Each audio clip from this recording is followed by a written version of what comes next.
irmãos, prestem muita atenção nesta mensagem que aqui será dita. Eu quero pregar nesta noite acerca da vinda de Cristo Jesus. Para muitas pessoas, a vinda de Cristo, o fim dos tempos, a consumação dos séculos é um folclore, para outros é um mito, para outros é um conto fictício. Existem milhares de seres humanos na face da terra, dentre eles cientistas, filósofos, teólogos liberais, ateus, céticos, que não acreditam na volta de Cristo, que não acreditam que um dia Jesus virá para buscar um povo remido e lavado pelo seu sangue.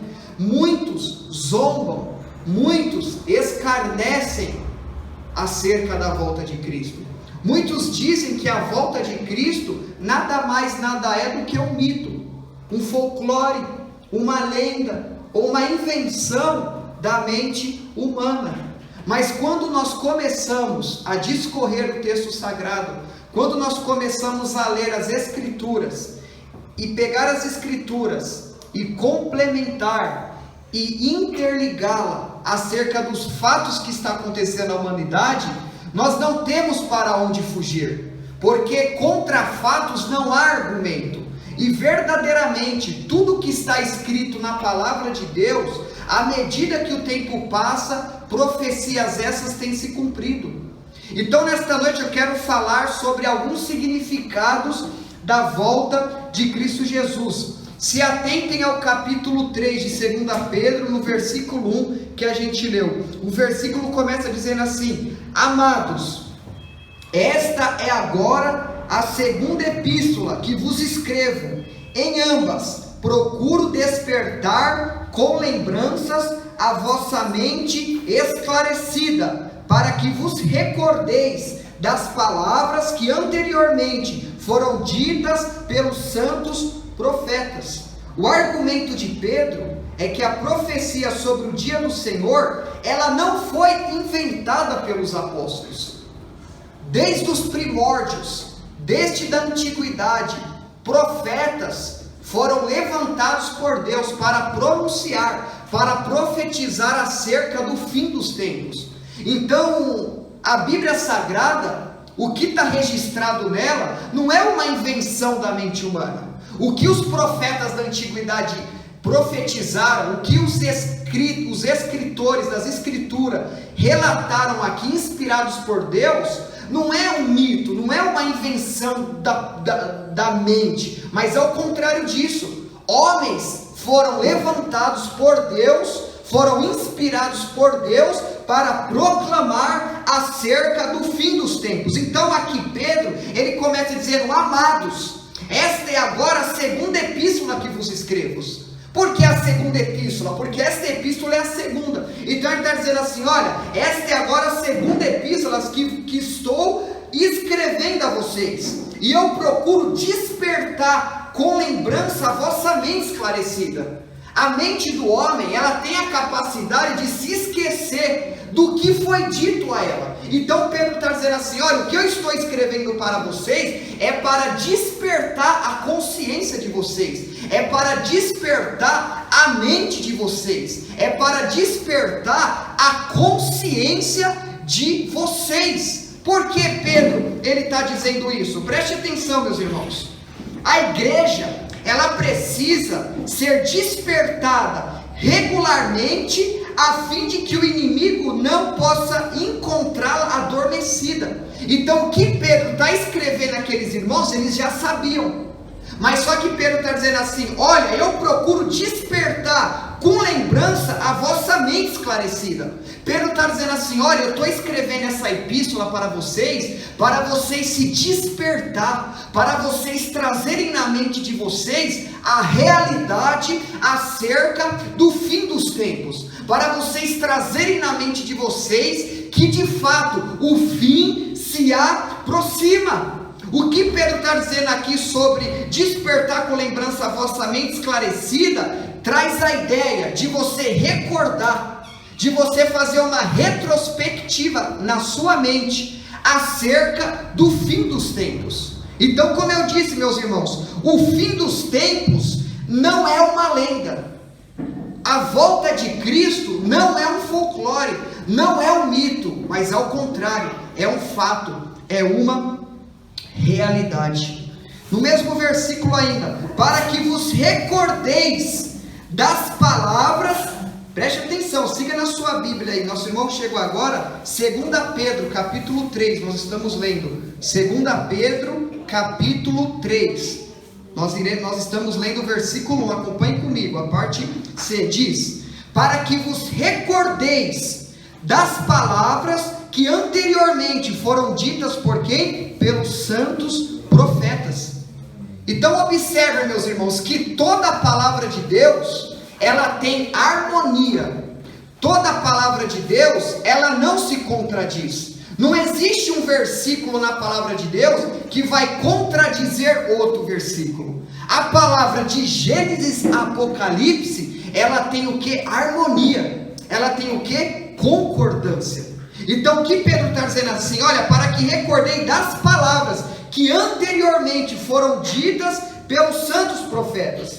Ou seja, o que Pedro está dizendo aqui é o que foi dito no período dos profetas, é o que foi dito por Jesus Cristo. É por isso que está dizendo assim, ó, para que vos recordeis das palavras que anteriormente foram ditas pelos santos profetas. E vários profetas, meus irmãos, da antiguidade, eles ergueram a voz para falar acerca do julgamento que viria do mundo. Então Pedro está dizendo assim, olha, o que eu quero que vocês se recordem é o que os profetas disseram na antiguidade.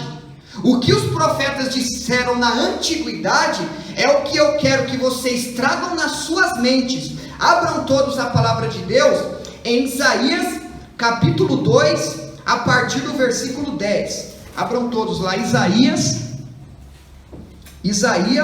capítulo 2, versículo 10, para a gente entender o que foi que os profetas, eles disseram anteriormente. Abram todos lá, Isaías capítulo 2, quem achou diga amém. Amém. Amém? Vamos ler a partir do versículo 10, preste atenção.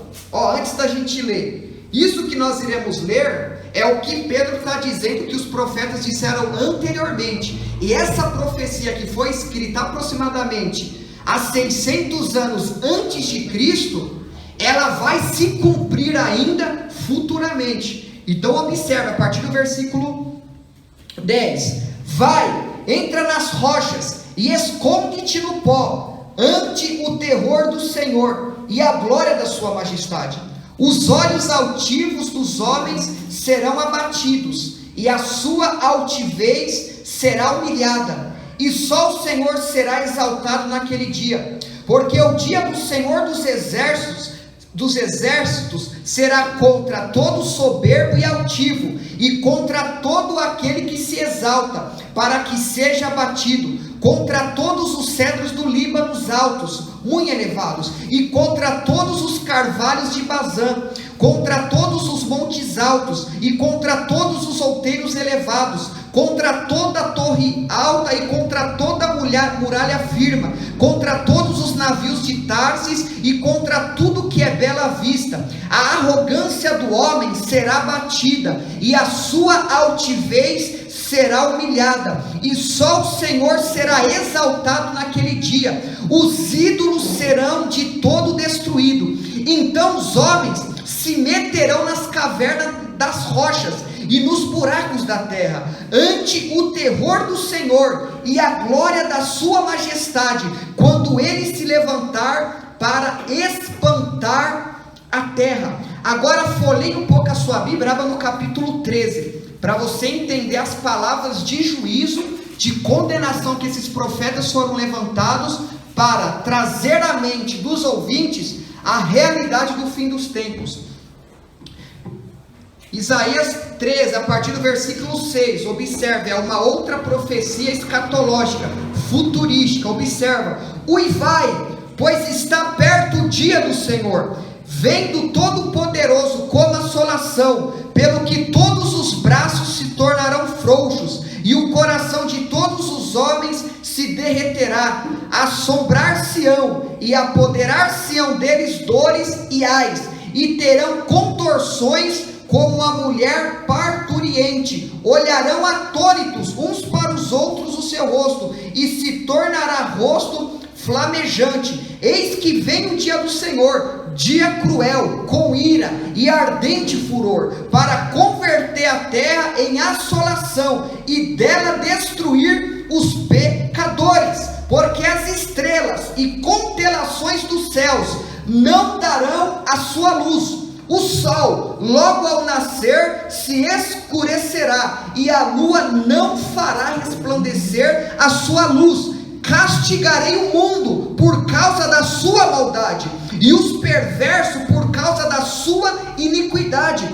Farei cessar a arrogância dos atrevidos, e abaterei a soberba dos violentos. Até aí, meus irmãos, essas duas profecias está relatando, primeiro, uma profecia para o povo de Judá, e essa profecia também é uma profecia escatológica, que visa o período onde Deus estará despejando sobre a terra as suas taças da sua ira. Então observe que esses textos, eles são aterrorizantes, são textos que está dizendo sobre o juízo de Deus, sobre o castigo de Deus sobre os desobedientes. Observe que as estrelas não darão mais a sua luz, o sol não dará mais a sua luz, a lua perderá a sua luz. Os homens estarão desesperados de um lado para o outro, os homens sentirão dores. E observe que o profeta diz que a mesma dor que uma mulher prestes a dar à luz, ela sente, assim será a dor que o castigo de Deus trará sobre os malvados, sobre aqueles que viveram em desobediência. Então, lá no texto, voltem para lá, 2 Pedro, voltem lá. Então, quando Pedro está dizendo assim, olha, para que recordeis das palavras que anteriormente foram ditas pelos vossos santos profetas.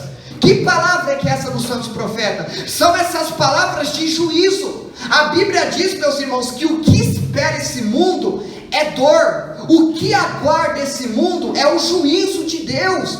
As 7 taças da ira de Deus, ela será despejada sobre essa terra. Os homens viverão, os homens na verdade contemplarão o ardor da ira de Deus. Como foi esses textos que nós acabamos de ler, que Deus vai abater a arrogância do soberbo, Deus vai abater a arrogância do orgulhoso. Os homens vão estar tão desesperados que eles irão se esconder nas cavernas, devido ao esplendor da ira de Deus sobre o cosmos. Abram todos agora Jeremias 37, abram lá. Aqui é um outro pronúncio da ira de Deus que virá sobre esta terra. Jeremias 30, versículo 7. Diz: ah, que grande é aquele dia, e não há outro semelhante. É tempo de angústia para Jacó, ele porém será livre dela. Então observe, o texto está dizendo: ah, que grande é aquele dia.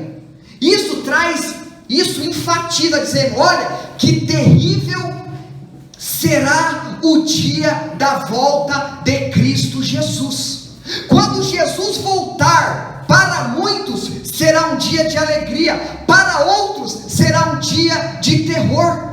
Quando Jesus vier, para muitos vai ser um dia de paz, para outros vão ser um dia de dor. Abram todos agora Amós, capítulo 5, versículo 18. Abram lá Amós, capítulo 5. Amós, capítulo 5, nós iremos ler a partir do versículo 18. Eu vou ler para ganharmos tempo. Ai de vós que desejais os dias do Senhor. Para que desejais vós o dia do Senhor? É dia do quê? De trevas e não de luz. Então o dia do Senhor, o dia que Jesus Cristo voltar, o dia que todos os olhos contemplarem o seu esplendor, a Bíblia diz que assim como o raio se mostra do ocidente ao oriente, assim será a vinda do Filho de Deus. E esse dia, para muitos, não será um dia de luz, mas será um dia de trevas. Observe o versículo 19: como se um homem fugisse de diante do leão e se encontrasse com ele o urso, ou como se entrando em casa, encontrando a mão à parede, fosse mordido de uma cobra. Então qual é o sentimento que o ímpio, que o desobediente, que aquele que estará semelhante às virgens insensatas sentirá? Qual será o sentimento? Observe o versículo 19: como se um homem fugisse de um leão. Ou seja, para pensar, um homem fugindo de um leão, ele vai estar num estado de desespero, porque o que está atrás dele é um leão. Ele não vai ficar correndo normal, ele vai ficar desesperado. Por que ele vai ficar desesperado? Porque se aquele leão tragar aquela pessoa ela será degolada, aquela pessoa ela será o que? Estraçalhada. Aí observa o versículo 19 ainda: ele fugisse do leão e se encontrasse com ele o urso. Ele está dizendo, o homem ele já está desesperado correndo do leão, e ainda por cima ele vai se deparar com o urso. Esse texto, meus irmãos, não é um texto literal. Esse texto, ele nos revela que quando Jesus vier, aqueles que não estiverem em Cristo Jesus, eles vão ser atormentados, eles vão passar por profundas angústias, eles vão se sentir semelhante a 5 virgens insensatas, que quando o noivo veio, as insensatas que não estavam com azeite na sua botija, elas correram desesperadas, bateram na porta e disse para o noivo: abra-nos a porta. E a Bíblia diz que o noivo olha para aquelas 5 virgens insensatas e responde: eu não vos conheço, apartai-vos de mim. Ou seja, já é tarde, o noivo já veio. O que eu quero dizer com isso, meu irmão? Não basta você somente ser conhecedor da palavra, você tem que ser praticante da palavra, porque se você não ser praticante da palavra, quando Jesus voltar, você vai contemplar a glória dele, e você vai entrar num estado de tormento, num estado de desespero. A Bíblia diz que Deus enviará um anjo, e o anjo separará as ovelhas dos bodes, ou seja, separará o justo dos ímpios, separará o trigo do joio, ou seja, vai separar os salvos dos não salvos. Então aqueles que não forem salvos, eles contemplarão Deus enviando o anjo, separando ele, e eles vão estar em desespero: Senhor, me perdoa, Senhor, eu quero ir para o céu. Já é tarde, o tempo de buscar a Deus é hoje, o tempo de consertar a vida é hoje, o tempo de nós enchermos a nossa vasilha de azeite é hoje. Então essa ideia que Pedro quer trazer para os seus ouvintes, quer trazer assim: olha, os profetas anteriormente, eles profetizaram acerca da volta de Cristo. Os profetas da antiguidade, eles falaram sobre o juízo de Deus que iria vir sobre a terra, sobre o castigo de Deus que iria vir sobre a terra. É essa a ideia, meus irmãos, que o texto que nós estamos aqui lendo nos traz o conhecimento, nos traz a ciência. E não foram somente os profetas que falaram sobre o fim do mundo. A palavra de Deus, o Antigo e o Novo Testamento, é a verdade. Mas observem agora o versículo 2, observem lá, versículo 2, parte B, versículo 2, parte B, diz assim, bem como do mandamento do Senhor e Salvador, versículo 2, parte B, está escrito, preste atenção, bem como do mandamento do Senhor e Salvador. Jesus falou de forma categórica sobre o dia da sua segunda vinda e do julgamento que viria sobre o mundo. Então Pedro está dizendo assim, olha, os profetas anteriormente falaram sobre o juízo, sobre o castigo. Jesus também, ele falou sobre a sua vinda. No Novo Testamento existe 260 capítulos, de Mateus a Apocalipse, 260 capítulos. Desses 260 capítulos que estão contidos no Novo Testamento, existe 300 versículos que fala sobre a volta de Cristo.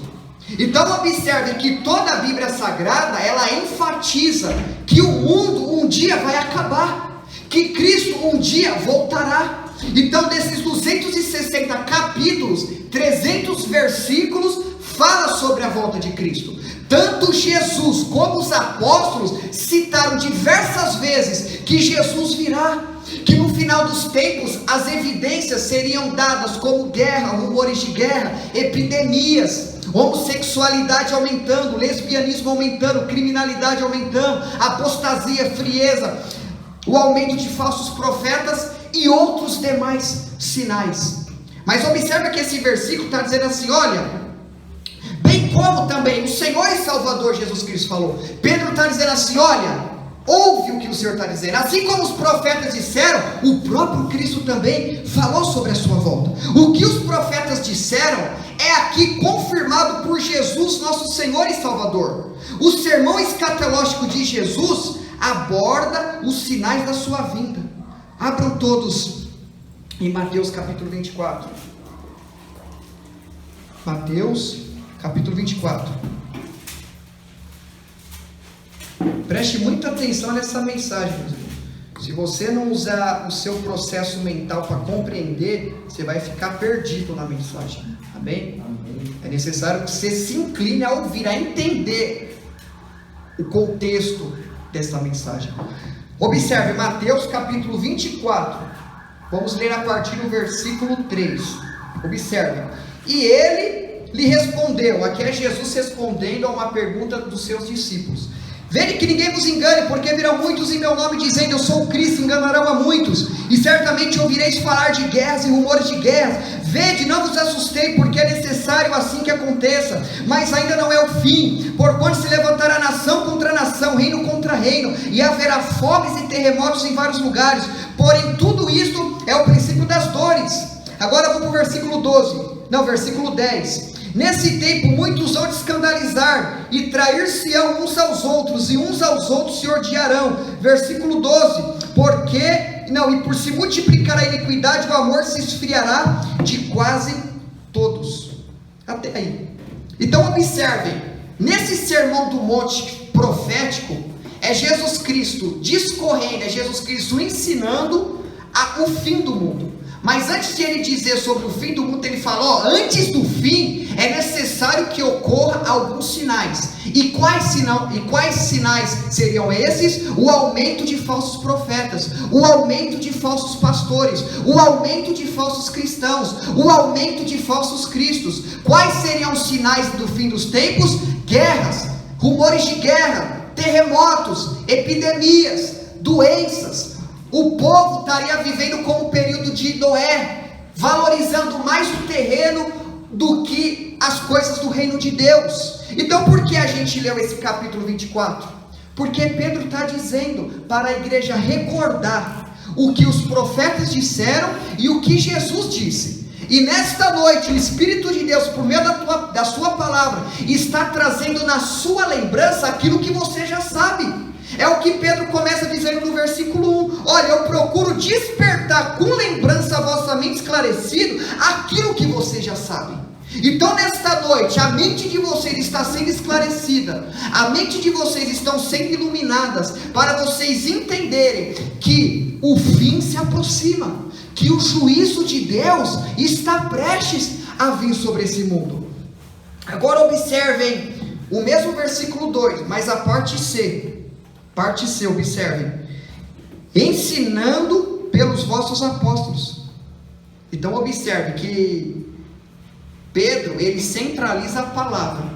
Primeiro ele centraliza a palavra, falando do fim, daquilo que os profetas disseram, que Jesus disseram, mas ele está dizendo assim, na parte C do versículo 2, ele diz, ensinado pelos vossos apóstolos, ou seja, a doutrina da segunda vinda de Cristo e do julgamento final é abordado não apenas pelos profetas, ou pelo Senhor e Salvador Jesus Cristo, mas também pelos apóstolos. A segunda vinda de Cristo é o ápice da revelação bíblica, é uma das doutrinas mais repetidas e enfatizadas em todas as escrituras. Então existem vários outros versículos que vai relatar que os apóstolos também enfatizaram acerca da vinda de Cristo e do julgamento final. E eu quero mostrar para vocês aqui só um versículo. Volte a sua Bíblia em 1 Tessalonicenses 4,13.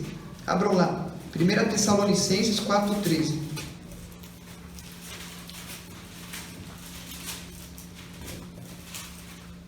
1 Tessalonicenses 4,13, diz a palavra: não queremos, porém, irmãos, que sejais ignorantes com respeito aos que dormem, para que não vos entristecerdes como os demais, que não têm esperança. Pois se cremos que Jesus morreu e ressuscitou, assim também Deus, mediante Jesus, trará em sua companhia. E os que dormem, ora, ainda vos declaramos, por palavra do Senhor, isto nós o vivo, e os que ficarmos até a vinda do Senhor, de modo algum precederemos os que dormem. Até aí. Eu não quero trazer a explicação desses versículos que eu estou citando. Eu só quero mostrar para vocês que tantos profetas da antiguidade, Isaías, Jeremias, Ezequiel, Amós, Zacarias e dentre outros, profetizaram sobre a vinda de Cristo e o julgamento final. Jesus Cristo também, ele profetizou sobre a sua vinda e o julgamento final. Foi o que nós lemos em Mateus 24.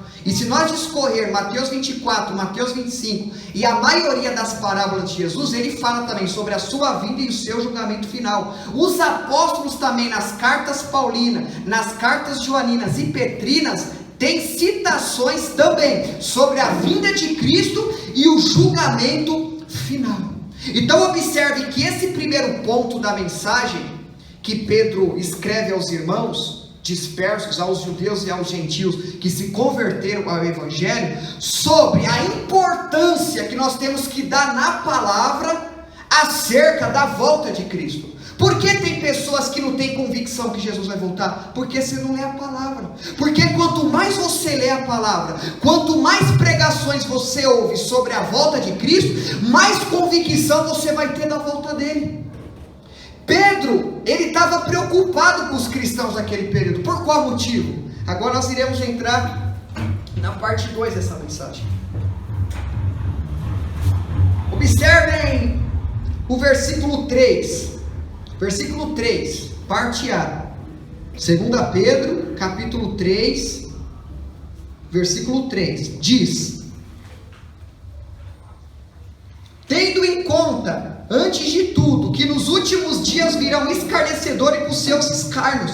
Os últimos dias, meus irmãos, refere-se a todo o período compreendido entre a primeira vinda de Cristo e a sua segunda vinda. Então o que significa o fim dos tempos? Quando Jesus veio nesse mundo, quando ele veio nessa terra, morreu pelos nossos pecados, ao terceiro dia ele ressuscitou, após 40 dias ele ascendeu ao céu, ali se inicia o fim dos tempos. Então o final dos tempos compreende a primeira ascensão de Cristo ao céu até a sua segunda vinda. Então a primeira vinda de Cristo ele veio na terra, se cumprindo mais de 1400 profecias do Antigo Testamento, que dizia que ele nasceria de uma virgem, que ele levaria sobre ele os nossos pecados, que ele nasceria em Belém de Efrata, e etc, e outras profecias. Essa é a primeira vinda de Cristo.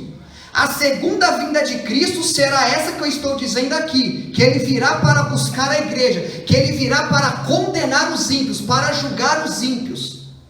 Então, o final dos tempos é assim que se entende. A ascensão de Jesus ao céu, aí se inicia o final dos tempos. Então, entre a primeira e a segunda vinda de Cristo. Porém, à medida que o tempo se avança para o fim, recrudesce o número de falsos profetas. Então observe que esse segundo ponto da mensagem é aqui Pedro alertando aqueles cristãos concernente ao perigo que existia nos falsos profetas.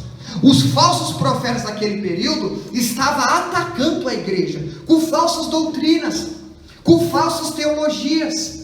Os falsos profetas daquele período, eles queriam seduzir o povo de Deus à mentira. Assim como a serpente seduziu Eva, os falsos profetas daquele período queriam seduzir os cristãos daquele período.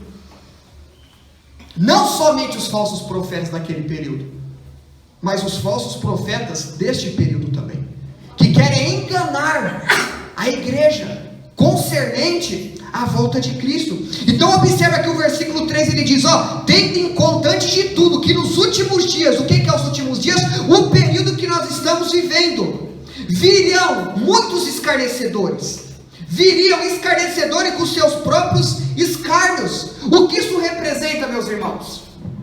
Que os falsos profetas daquele período, eles diziam: onde está a vinda do Senhor? Observe o versículo 4, que esses falsos profetas, o que era que eles pregavam? Eles pregavam assim, versículo 4, dizendo: onde está a promessa da sua vinda? Porque desde que os pais dormiram, todas as coisas permanecem como desde o princípio da criação. Com uma pergunta com tom de censura, os escarnecedores, os falsos profetas, os falsos mestres, eles queriam colocar as pessoas em dúvida. Será que Jesus vai voltar mesmo? Será que a volta dele é verdadeira? Será que isso não é um mito? Será que isso não é um folclore? Era isso que eles estavam pregando. E no nosso tempo, na nossa geração, não é diferente. Com certeza você já ouviu alguém escarnecendo sobre a volta de Cristo. Muitos dizem: será que é verdade mesmo? Não, isso é mentira. Jesus não vai voltar não. Isso daí é um mito, isso daí é um conto fictício. Era o que os escarnecedores naquele período eles estavam ensinando. E Pedro está dizendo: olha, uma das evidências que nós estamos vivendo o fim dos tempos seria o aumento de escarnecedores, seria o aumento de zombadores, de pessoas que seriam levantadas pelo diabo para colocar a mente das pessoas em dúvida. E o que você observa nas redes sociais? Vários grupos de céticos, vários grupos de ateus, de incrédulos, dizendo que o cristianismo é fantasia, dizendo que a volta de Cristo é mentirosa, dizendo que Jesus não vai vir, dizendo que isso é uma invenção de judeus, de camponeses que tiveram delírios e escreveram sobre a volta dele. Queridos, o que Pedro estava alertando o povo naquele período é o Espírito de Deus nos alertando nesse momento. E o que ele diz? Ele diz assim: onde está a promessa da sua vinda? Porque desde que os pais dormiram, todas as coisas permanecem como desde o princípio da criação. Ou seja, os falsos profetas, eles queriam lançar uma âncora na mente dos ouvintes e puxar a mente deles para colocar eles em dúvidas.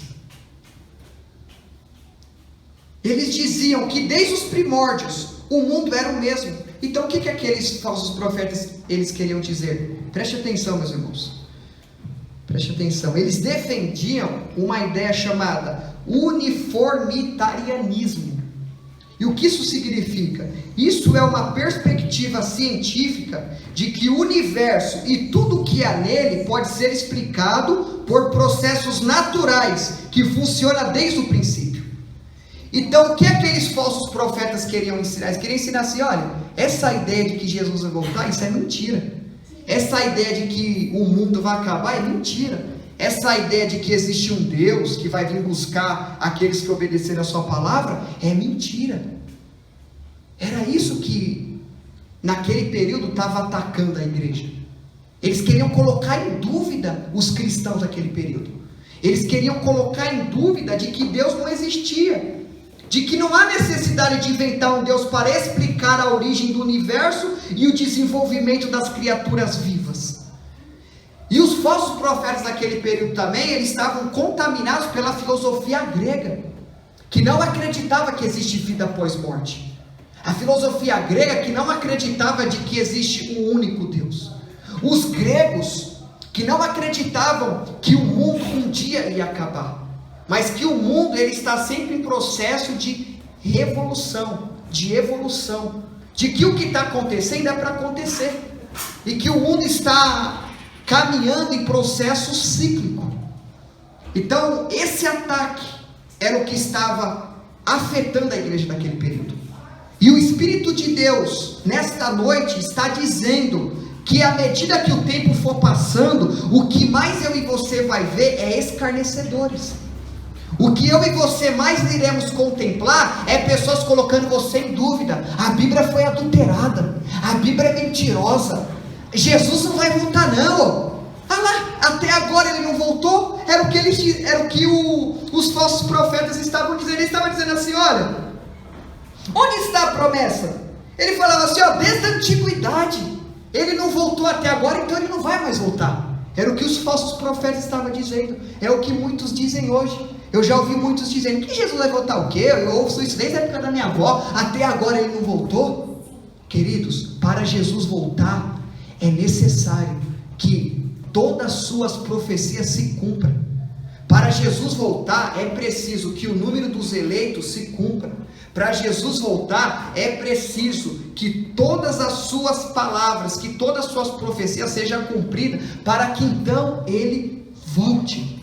Observem agora comigo o versículo 5: porque deliberadamente esquecem. Ou seja, eles tentavam apagar da memória o fato de que o mesmo Deus que criou os céus e a terra, também destruiu a terra por meio do julgamento cataclísmico no dilúvio. Ou seja, por que está dizendo que eles se esquecem? Eles deliberadamente esquecem. Ou seja, os falsos profetas, era eles que queriam esquecer. Por que eles queriam esquecer? Preste atenção, meus irmãos. Preste atenção para você não se perder. O versículo 5 está dizendo: deliberadamente se esquecem. Ou seja, se esquecem do quê? Se esquecem que na antiguidade, Deus, ele trouxe juízo sobre o mundo. Deus, ele trouxe juízo no período de Noé. A Bíblia diz que os homens, eles estavam corrompidos, e que a imaginação do coração dos homens era o mal continuamente. Então, com isso, Deus levanta Noé, dá uma ordem a Noé, dizendo: olha, Noé, constrói uma arca. Para qual objetivo? Porque Deus enviaria sobre a terra o dilúvio. Deus enviaria castigo sobre os homens. Porque os homens eram escarnecedores, eram amantes de si mesmo. Os homens naquele período só queriam saber de comer, beber e dar-se em casamento. Os homens se esqueceram de Deus. A terra estava corrompida, a perversão, a malignidade, a prostituição, a impureza estava reinando no coração dos homens. Então Deus, ele levanta Noé e diz: Noé, constrói uma arca. Enquanto Noé construía a arca, Pedro diz que era pregador da justiça. Ou seja, quando ele construía a arca, ele alertava o povo que Deus iria mandar o dilúvio. E Pedro, nesse contexto, ele quer trazer isso à mente dos ouvintes. Observe o versículo 5, parte B, que diz que de longo tempo houvesse céus, bem como a terra, o qual surgiu da água e através da palavra de Deus. Observem agora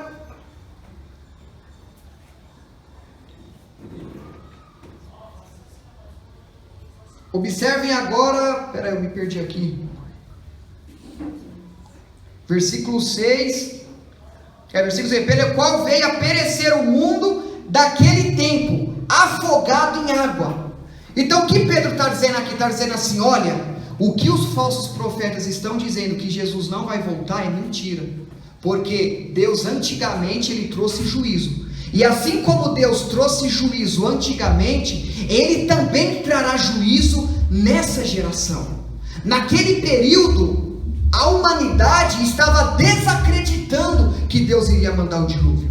Eles não queriam acreditar que Deus iria mandar o dilúvio. Eles zombavam de Noé. Com certeza eles deveriam dizer: Noé é um louco, está construindo uma arca para quê? Dizendo que Deus vai mandar dilúvio. Isso é a loucura dele. Então observem que no versículo 5, na parte B, a Bíblia diz que eles deliberadamente esqueceram. Esqueceram do que eles queriam esquecer. Eles estavam pensando: que Jesus vai voltar nada. Mas Pedro está dizendo assim: olha, assim como Deus trouxe juízo no período de Noé, assim também Deus, ele há de trazer juízo nesse período. Pedro, ele rebate o argumento sofismático dos escarnecedores, citando dois acontecimentos históricos que comprovam sua afirmação. Primeiro, a obra da criação, conforme diz o versículo 5, e o dilúvio no tempo de Noé. Observe o versículo 5, parte B, que de longo tempo houve céus bem como terra, a qual surgiu da água e através da água pela palavra de Deus. Observe, irmão, que Pedro está dizendo assim: olha, o mundo, ele foi criado por Deus. Não existia nada antes de Deus ter criado tudo. Somente quem existia era Deus Pai, Deus Filho e Deus Espírito Santo. Então do nada Deus decidiu criar os céus e a terra. Ele criou a terra, ele criou os céus, ele criou o mar. E ele criou do nada, de repente ele criou. Do nada o mundo veio à existência. Com certeza houve uma explosão, houve uma manifestação majestosa, magnífica, uma manifestação extraordinária. Então Pedro está dizendo isso no versículo 5, parte B, que diz: ó, que desde que longo tempo houve céus, bem como terra, a qual surgiu da água e através da água pela palavra de Deus. Então Pedro quer trazer na mente daquelas pessoas que, da mesma forma que Deus criou o mundo, da mesma forma que Deus trouxe o dilúvio, da mesma forma Deus, ele trará sobre essa geração julgamento, ele trará sobre essa terra juízo. É por isso, esses versículos não estão aqui por acaso, existe um propósito desses versículos estarem aqui, existe um motivo, um objetivo desses versículos estarem aqui. Então a terra, meus irmãos, em si surge da água, não apenas as águas dos oceanos. O mundo foi criado por Deus pela palavra do seu poder. Então Pedro queria dizer assim para o cristão: olha, os escarnecedores, eles deliberadamente estão esquecendo do que ocorreu na antiguidade, mas eu quero que vocês não se esqueçam que o mundo, ele foi criado por Deus. Agora observa o versículo 6. Observe o versículo 6. Pelo qual, pela palavra de Deus, veio a perecer o mundo daquele tempo. Observe na sua Bíblia, versículo 6. Pelo qual, pela palavra de Deus, veio a perecer o mundo daquele tempo afogado em água. Então os escarnecedores daquele período, eles estavam esquecendo deliberadamente de que Deus já havia manifestado o seu julgamento no passado. O dilúvio foi um juízo solene de Deus ao mundo antigo. O mundo inteiro, com exceção da família de Noé, pereceu, não pereceu afogado pelas águas. Então o que Pedro está dizendo? Pedro está dizendo assim: olha, assim como Deus trouxe juízo naquele período, Deus vai trazer juízo também nesse período. Mas só que o juízo daquele período foi água.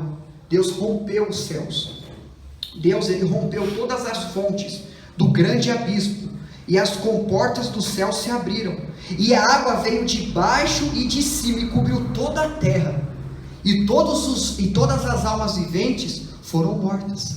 Sinal do que? Do juízo, do castigo de Deus. Então é isso que Pedro quer trazer na mente daqueles homens, dizendo: olha, os escarnecedores está dizendo que Deus não criou o mundo, está dizendo que Deus não mandou o dilúvio, mas a realidade, o fato é de que, da mesma forma que Deus trouxe dilúvio naquele período, juízo naquele período, ele há também de trazer juízo nesse período. Observe o versículo 7, ó.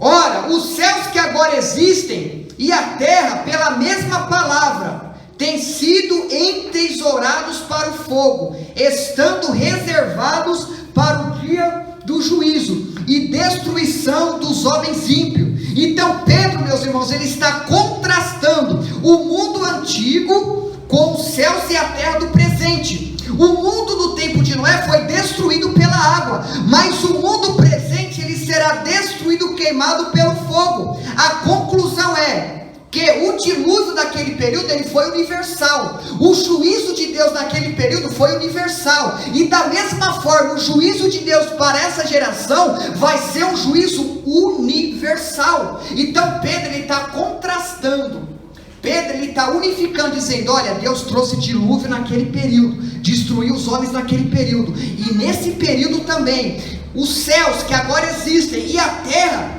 eles estão sendo entesourados pelo fogo, estando reservados para o dia do juízo. Então mesmo Deus que destruiu o mundo pela água no dilúvio, ele destruirá pelo fogo no dia do juízo. O dia do Senhor, meus irmãos, vai ser um dia terrível. A ira de Deus vai arder, e os homens mais poderosos, eles tentarão se esconder nas cavernas, eles se encherão de medo por causa da ira do Deus Todo-Poderoso. Como diz o profeta Amós, aquele grande dia não será dia de luz, mas será dia de trevas. Nesse dia, os próprios céus serão combustível para o fogo Queridos, o mundo vai acabar em fogo. O grande dia do Senhor é um dia de densas trevas, é um dia de medo, é um dia de angústia. Quando Noé estava dentro da arca com a família dele, a porta estava fechada. Quando Deus começou a romper as águas, e as águas começaram com grande violência a inundar a terra, todos os homens estavam desesperados, correndo de um lado para o outro. Nossa, o que está acontecendo? Nossa, o que Noé estava pregando é verdade. E eles desesperados: abre a porta, Noé, abre a porta. Já é tarde, meus irmãos. E Pedro está dizendo: olha, assim como o juízo veio naquele período, o juízo também virá nesse período. Mas só que a diferença é que nesse período, nesta geração, a maneira que Deus vai acabar com o mundo será por fogo. Os céus, observa, os céus e a terra está sendo entesourado para o fogo. Ou seja, o mundo ele está reservado. O mundo ele está aguardando o juízo de Deus. O mundo, as riquezas do mundo é combustível para o fogo que Deus há de acabar com esse mundo. Deus vai destruir esse mundo com fogo. Então o mundo, a terra, carro, casa, relógio, dinheiro, bens, construções, prédios, vai ser tudo dissipado. Vai acabar com tudo. Não ficará pedra sobre pedra que não há de ser derribada. Passará os céus e a terra. Toda vaidade passará. Toda riqueza murchará como uma flor. Toda riqueza é palha que será lançada no fogo do juízo de Deus. Deus prometeu que não haverá mais dilúvio para destruir o mundo, mas que o mundo ele está sendo reservado para ser destruído pelo fogo. Todo pecador não arrependido, todo homossexual, toda lésbica, todo bêbado, todo prostituto, todo fornicário, todo impuro, todo bêbado, todo desobediente a pai e mãe, todo avarento, todo idólatra, todo feiticeiro, a sua parte será no lago de fogo ardente. Naquele período, as pessoas achavam que não era louco. Noé estava alertando o povo, porque Deus viria mandar o dilúvio. A igreja de Cristo está alertando o povo. Pregações após pregações, mensagens após mensagens, dizendo: o fim se aproxima. E o povo está como a geração de Noé, comendo, bebendo e dando-se em casamento. Estão como Marta, sobrecarregado com as coisas da terra. Meus irmãos, o que aguarda esse mundo é o juízo de Deus. Você acha que é por acaso essas erupções, esses vulcões, esses terremotos, essas ventanias, esses tsunamis? Vocês acham que é por acaso que está ocorrendo isso na humanidade? Isso são sinais. Uma mulher, quando está prestes a dar à luz, ela tem contrações. O mundo ele está tendo contrações. A qualquer momento o mundo vai dar à luz. E o que representa isso? É quando Deus enviar o seu juízo definitivo para acabar com essa humanidade. Nesse dia os ímpios serão destruídos. Que dia? O dia da volta de Cristo. Não haverá escape nem livramento. Todos aqueles que viverem em desobediência terão que enfrentar a ira do Todo-Poderoso. Ninguém vai escapar do juízo de Deus. Eles sofrerão a penalidade de eterna destruição e serão lançados nas trevas exteriores, no lago de fogo, na condenação eterna pelos séculos dos séculos. Ah, meus irmãos, como será terrível aquele grande dia! O mundo oscila como um bêbado, ao mesmo tempo que marcha para a condenação. Você acha que Deus ele está de braço cruzado para as barbaridades que está acontecendo nesse mundo? Estrupadores, os sírios escravizando diversos negros e matando eles para vender os seus órgãos. Você acha que Deus está indiferente pela cambada de jovens que não quer trabalhar, roubando, tirando a vida de inocente? Você acha que Deus está indiferente pelo aumento da prostituição, pelo aumento da pedofilia, pelo aumento do ódio, da maldade, do adultério? Você acha que Deus está indiferente de homens matando criança? Você acha que Deus está de braço cruzado, meus irmãos? O que essa humanidade humanidade espera, é o juízo de Deus, é a penalidade de Deus. Deus, ele há de despejar as 7 taças da sua ira sobre essa terra. Deus há de despejar sua taça sobre o sol, ao ponto do sol aquecer tanto os homens e eles começarem a blasfemar. A quinta trombeta há de ser tocada e Deus enviará um anjo com uma chave para abrir a porta do abismo, e quando abrir a porta desse abismo, sairá milhares e milhares de demônios para atormentar os homens. Deus há de trazer sobre os homens pecadores chagas, doenças, enfermidades. O sol que brilha não brilhará mais. A estrela que a gente vê, a Bíblia diz que assim como uma figueira é chacoalhada e cai os seus figos, assim as estrelas cairão no céu. O que aguarda esse mundo são catástrofes. Vocês não têm ideia, meus irmãos, o que está prestes a acontecer neste mundo. Vocês não têm ideia da ira, do furor, do ódio que Deus está contra essa terra podre, esse mundo contaminado, onde os homens viraram amantes de si mesmo, onde os homens mudaram a glória do Deus verdadeiro em mentira. Você acha que Deus está indiferente? Pedro está dizendo aqui que o que virá sobre essa terra é juízo. Zombeteiramente eles profanam do sagrado. Os homens caminham sem pudor, sem temor. Os homens vivem como se Deus não existisse. Os homens pecam como se Deus não existisse. E você acha que Deus está assim? Meus irmãos, Deus está furioso com o mundo. E o que espera esse mundo é o juízo de Deus.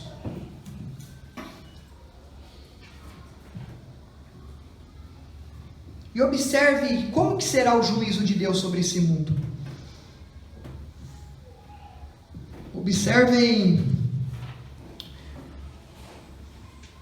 o versículo 9. Não, versículo 8. Há todavia uma coisa, amados, que não deveis esquecer, que para o Senhor um dia é como 1000 anos, e 1000 anos como um dia. Verifiquem agora o versículo 9.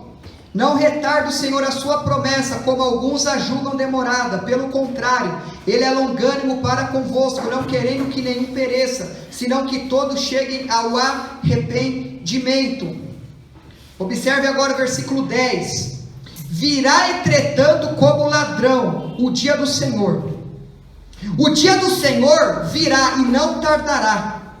A aparente demora da segunda vinda de Cristo, porém, não nos pode levar ao relaxamento espiritual. Não podemos ser imprudentes como as 5 virgens nércias.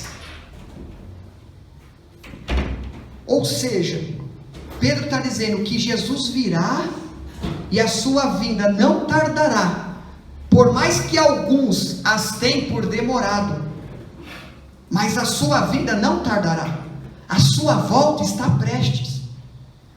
Ou seja, para Deus um dia é como 1000 anos, e 1000 anos como um dia, para nós na verdade.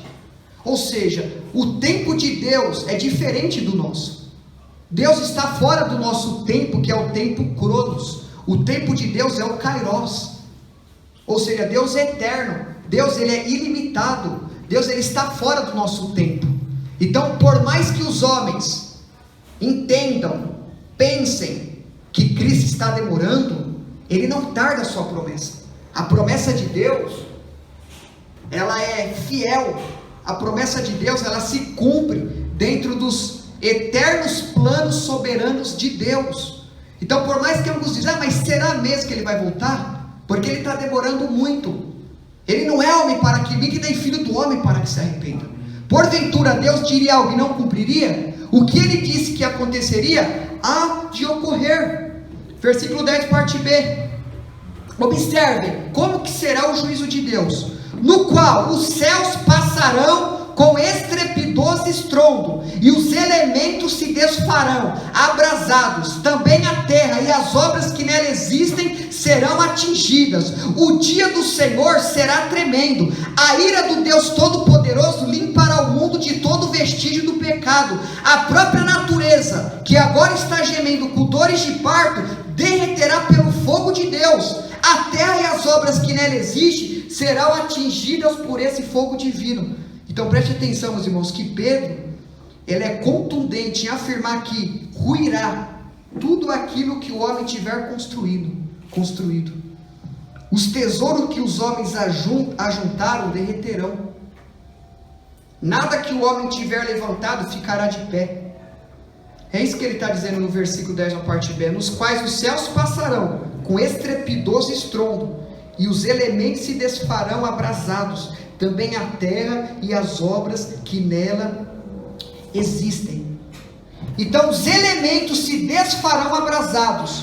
Os elementos são os componentes atômicos, nos quais a matéria por fim pode se dividir e que fazem parte da composição de toda a matéria criada.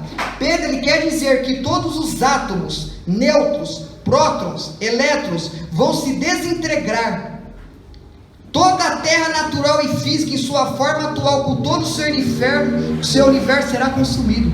Ele está dizendo assim, que a terra, o céu, o universo, as energias como nêutrons, o prótons, os elétrons, toda energia cósmica, toda energia, ela vai ser o quê? Desfeita pelo fogo. E Pedro utiliza aqui um termo estrondo, ou seja, quando Jesus voltar, essa terra, esse céu, ele vai ser o quê? Queimado. Como? Não sabemos explicar como. O que o texto está dizendo é isso, que os céus com estrepidoso estrondo e os elementos se desfarão abrasados. É que toda a terra, toda a montanha, o mar, as florestas, os prédios, as cidades, as construções, em um instante será tudo destruído.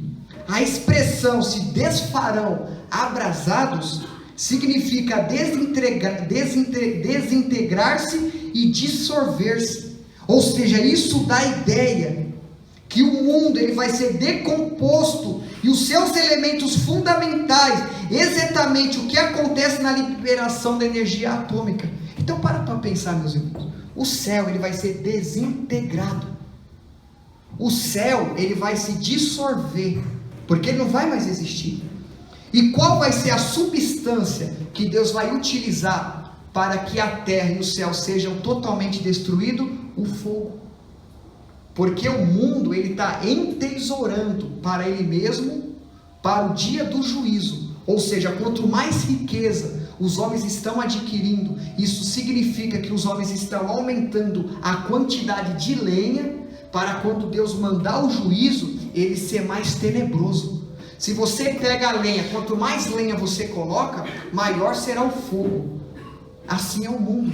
O mundo ele está entesourando, ele está ajuntando riqueza, construções, tecnologias, roupas, bens materiais, e tudo isso vai ser desfeito, tudo isso vai ser queimado pelo fogo. É o que Pedro está dizendo, no qual os céus passarão com estrepidoso estrondo e os elementos se desfarão abrasados. Está falando aqui que os elementos, o mundo, o cosmos, o mar, a terra, vai ser tudo dissipado, vai ser tudo abrasado. O apóstolo Pedro, meus irmãos, ele descreve a cena do juízo final e faz uma poderosa aplicação. Para mim está pulando para o final. Observe o versículo 11. Visto que todas essas coisas hão de ser assim desfeitas, deveis ser tais como os que vivem em santo procedimento e piedade. Versículo 12, esperando a vinda do dia de Deus. Então Pedro está dizendo, olha, vocês sabem que o fim está próximo, vocês sabem que as profecias estão se cumprindo, vocês estão vendo o cenário mundial, na economia, na moral, na religião, nas indústrias, no mundo cibernético, vocês estão vendo os seres humanos piores do que animais, vocês estão vendo os terremotos, vocês estão vendo nação contra nação indo contra ele, vocês estão vendo toda a profecia se cumprindo, e Pedro diz, vocês sabendo que tudo isso está se cumprindo, que o vosso procedimento seja o que? Santo e piedoso.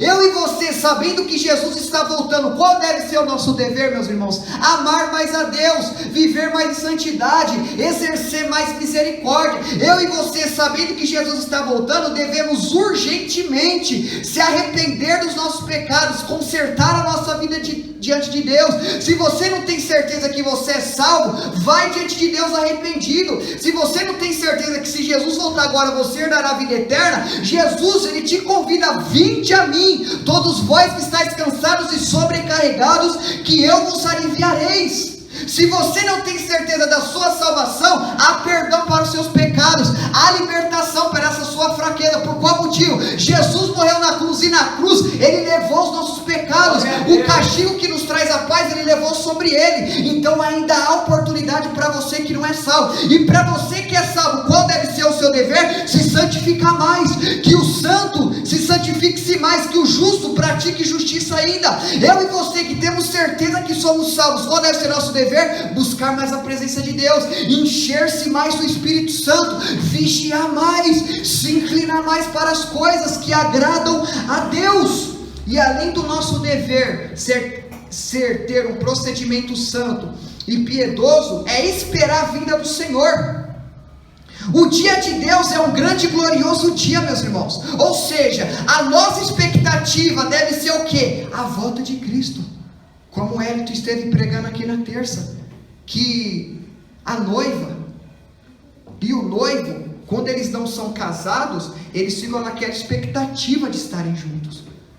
Ou seja, a noiva que somos nós, de maneira figurativa, devemos almejar, desejar ardentemente o noivo. E o noivo que representa Jesus, ele também deseja estar conosco. Então qual deve ser o papel da igreja? Pedro está dizendo no versículo 12: esperar a vinda de Deus, aguardar a vinda de Deus com expectativa. Qual é a sua maior expectativa? É casar?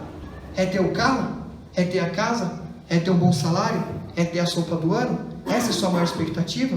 Não, meus irmãos. A expectativa do verdadeiro cristão, a expectativa daquele que ama a Deus, é a sua vinda. Essa deve ser a nossa maior expectativa. Você deve sonhar com isso, você deve desejar isso ardentemente, que um dia ele vai vir. Você tem que ter uma profunda convicção na sua alma, de que Jesus ele vai vir. É o que Pedro está dizendo, que os salvos, ele está o quê? Esperando o dia de Deus, ele está aguardando o dia de Deus. Observe agora o versículo 12. Nós precisamos apressar o dia do Senhor, e apressando a vinda do dia de Deus, está dizendo aí, por causa do qual os céus incendiados serão desfeitos, e os elementos abrasados se derreterão. Ou seja, Pedro aqui, ele afirma que é possível apressar a volta de Cristo. Como assim apressar a volta de Cristo? Pregando o Evangelho. Devemos não apenas aguardar esse dia, mas também apressá-lo. Por que ele está dizendo que nós devemos apressá-lo, o dia do Senhor? Apressar a vinda do Senhor. Por qual motivo? Quando você apressa algo, é porque você quer aquele algo. Quando você quer algo, você vai utilizar, você vai se condicionar a fazer alguma coisa para que você tenha aquilo rápido. Quando você quer algo, você vai atrás, com pressa. É o que Pedro está dizendo, apressando a vinda do Senhor. E como que nós vamos provar que nós queremos que Jesus volte? Vivendo em santidade, amando a Deus, amando uns aos outros. Como é que nós vamos provar que nós queremos que Jesus volte? Pregando o Evangelho, colocando em prática a palavra de Deus. Quanto mais eu e você coloca a palavra de Deus em prática, isso está provando que nós queremos que Cristo volte. Aí ele diz, apressando a vinda do Senhor por causa do quê? Por causa do qual os céus incendiados serão desfeitos, e os elementos abrasados se derreterão.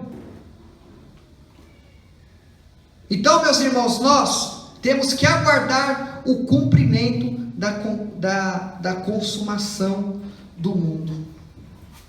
Então, meus irmãos, essa palavra nos traz alguns significados da volta de Cristo Jesus.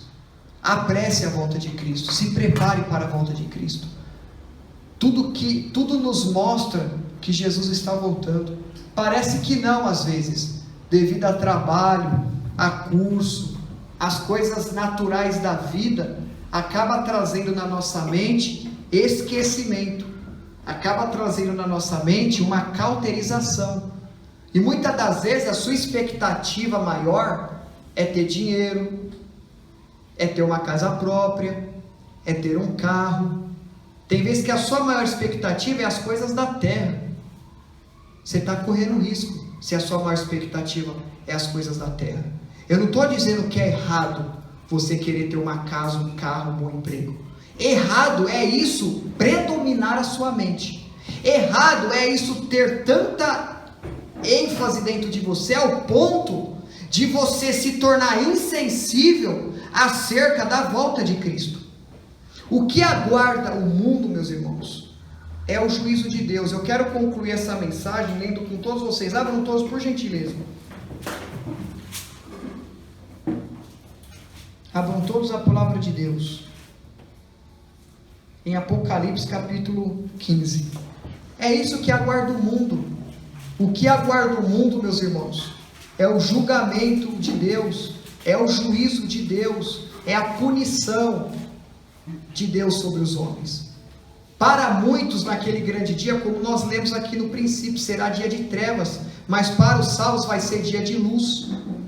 Quando Jesus voltar, a Bíblia fala que a parábola das 10 virgens, as 10 virgens, elas souberam que o noivo estava passando por ali, e as 10 saíram ao encontro para entrar na bodas do Cordeiro com o noivo. Sabe o que representa as 10 virgens? Representa, Mateus, o mundo. O mundo representa as 10 virgens. E dentro de todos os seres humanos da face da terra está separado as virgens prudentes, que representam os salvos, e no meio do mundo está as 5 virgens nérsas, que representam os ímpios. Então, quando Jesus voltar, Apocalipse diz que todos os olhos verão, até os olhos do pior homicida. Pedro diz que Jesus virá como ladrão da noite. O que isso representa? Que o ladrão, quando vai roubar, ele não diz dia, nem hora, nem segundo, nem estação. Ele vem em uma situação inesperada. Ele vem numa situação que ninguém está aguardando. Ele vem quando você está, como é utilizado o ditado popular, moscando. Assim será a volta de Cristo. Não que Jesus é um ladrão, mas ele virá num momento inesperado, quando eu e você não estiver ciente que ele está voltando. E quando ele vier, todo mundo verá, porque a Bíblia diz que assim como o raio, o relâmpago sai do ocidente e se mostra ao oriente, assim será a vinda de Jesus Cristo. Ele virá com grande poder e glória, o cosmo, os céus, de maneira esplêndida. Ela irá ter algo extraordinário no mundo. Todos os olhos verão, toda a terra verá, porque o sol ele vai perder a luz. O mundo vai entrar num momento de contrações. O mundo vai bambear. O mar ele vai bramar. Os animais, como diz Ezequiel, eles irão gritar. A Bíblia diz que quando Jesus voltar, as aves do céu, eles vão fazer grande barulho. Ezequiel diz que quando Jesus voltar, diversos enxames do mundo, eles vão se espalhar pelo mundo. Então vai ser algo glorioso para alguns e espantoso para o outro. Já pensou, você está dormindo, você começa a ouvir aquele barulho. Glória a Deus. Você começa a ver aquelas manifestações estranhas no mundo. Você olha para o céu, o que está acontecendo? Nossa! Aí você começa a ver as manchetes. Algo extraordinário está acontecendo no céu. Porque quando Jesus voltar, um dos sinais principais vai ser no céu. Vai ter uma explosão no céu, no universo, no mundo. E a Bíblia diz que Jesus ele virá cercado de milhares de anjos. E quando ele vier, todos os olhos verão, estarão olhando. A Bíblia diz: todos os olhos olharão, e todos os joelhos se dobrarão e dirão que só Ele é o Senhor. Mas antes disso vai entrar o momento que os homens estarão desesperados, como foi o texto que a gente leu. Eles vão para as cavernas, eles vão clamar para que as pedras caiam em cima dele, para que eles sejam livrados do juízo de Deus. Porque quem é salvo vai estar sendo separado pelos anjos, como a Bíblia diz, que Deus enviará o anjo vai separar Ou seja, ele já está separando o joio do trigo, mas naquele grande dia, no dia da iminente volta de Cristo, vai ocorrer isso. E para muitos vai ser aterrorizante. Para muitos vai ser como as 5 virgens imprudentes. Elas saíram ao encontro do noivo. Elas estavam conscientes, o noivo já veio, vamos correr. Elas correram, bateram na porta. O que se representa bater na porta? Que você vai clamar: Senhor, me salva, Senhor, me ajuda. Não, fica com os seus bens materiais, não é isso que você quer? E a Bíblia diz que a riqueza, o profeta Ezequiel diz que a riqueza, no dia terrível do Senhor, a riqueza vai ser considerada como esterco. Por que como esterco? Porque como Jesus voltar, o mundo vai estar tão desesperado, eles vão estar tão aterrorizados, que o que você mais vai ver no chão vai ser celular, dinheiro, carteira. O que você mais vai ver no chão, devido aos terremotos, vai ser lojas Marabras, Casas Bahia, as televisões tudo no chão, tudo caído. Você vai ver vários carros com a porta aberta, as pessoas desesperadas de um lado para o outro. Então que valor vai ter um celular para você naquele período? Que valor vai ter dinheiro para você? Não vai ter valor nenhum. É por isso que o profeta Ezequiel diz que o dinheiro, a riqueza, naquele grande e terrível dia do Senhor, vai ser considerado como esterco. Você vai pisar em cima, não vai ter valor nenhum, mas já vai ser tarde, meus irmãos.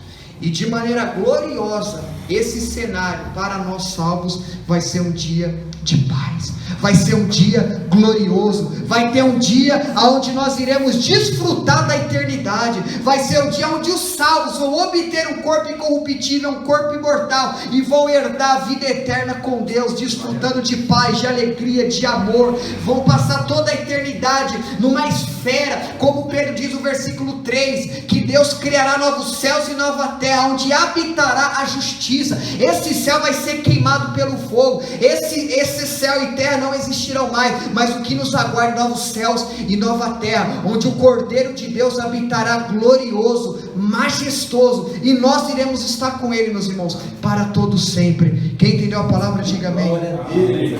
Amém.